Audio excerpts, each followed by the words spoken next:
Okay, in this video we're going to cover campaigns. What's fantastic about Buzzit is that it integrates seamlessly with MailChimp. So we've got the ability to create an email campaign all within Buzzit and then send that content over to MailChimp. And there's a variety of different options that can happen with that content. A draft campaign can get created in MailChimp for you to then go in and send that off to any audience you like, or it can be set up so that when a campaign is published, it automatically gets sent over to MailChimp and then automatically sent off to all of your subscribers. So let's go ahead and create a campaign. So there's some bits of this campaign initially that we need to add in. We have a title just for us to refer to when we're coming back to this campaign if we're going to continue to edit it and make multiple revisions prior to sending it off.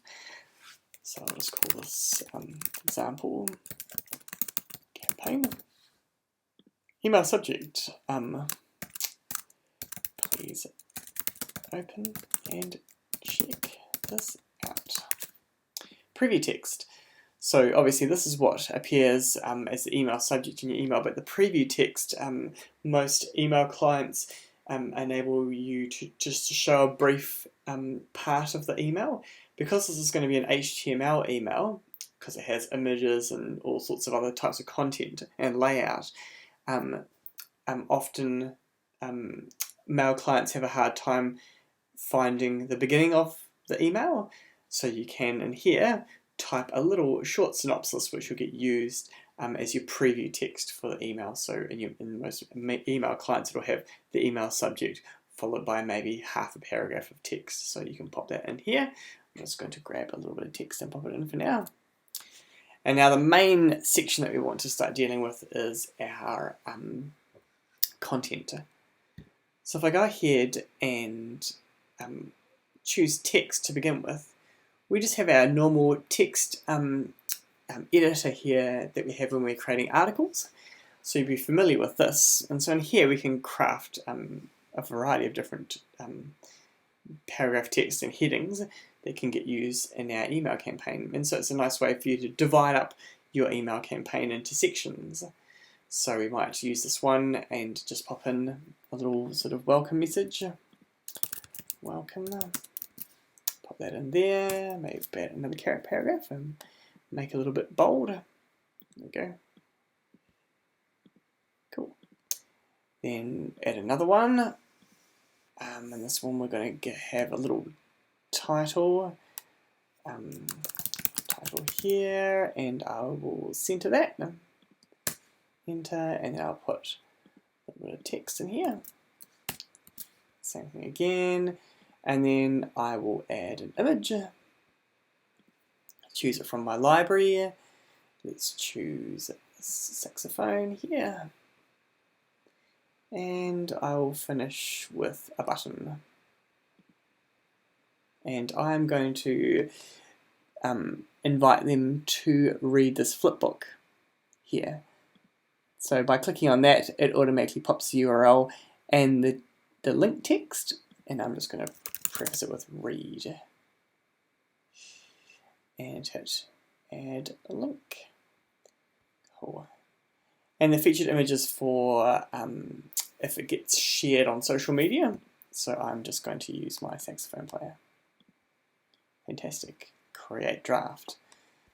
So this is going to be slightly different to what we have when we're editing our articles and flipbooks, because we now have a button called Send to Subscribers. So before we do that, hit Preview and let's have a look at it.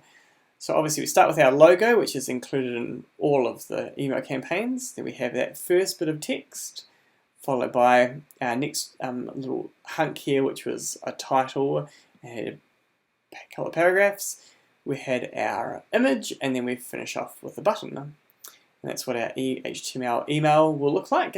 So of course you can imagine you could create multiple sections here for your email newsletter with short little bits of information. And of course, maybe highlighting that by reading the latest flipbook. It contains long form versions of this content, for example, and it's quite a good way to think about obviously the way you do all of your communications is unique to everybody, but thinking about this newsletter, the hero of the newsletter can be the link through to a flipbook, but in here there's no reason why you couldn't have very short bits of content that don't warrant themselves to become an article, and thus probably not going to get included in a flipbook, but can get included in this email campaign. So if there was a reminder of an event coming up, that could be included in every campaign, but might not get included inside a flipbook or inside an article, because that event obviously will end soon and might not warrant to be an article in itself. But of course, you can craft this email however you like. Go back to all campaigns, and we can see now our example campaign is sitting here. And then once we hit send to subscribers, this email that we just were previewing will automatically get sent over to MailChimp, and depending on your setup, will automatically get sent off to all your subscribers, or will be sitting there ready for you to then organise for it to get sent out to a segment within MailChimp. The system is set up so that when you do hit send to subscribers, it'll become a published campaign, and the system is set up to check your website every 15 minutes for a new published campaign. And if it does find a published campaign, it'll send that over to MailChimp. So if you are in the case where you are having your content sent over to MailChimp, it will appear within 15 minutes of hitting send to subscribers. So you have that little bit of time there, depending on at what point it's at in its sequence of checking your website, to see if that content is ready to get used inside MailChimp. And it's how you manage your campaign.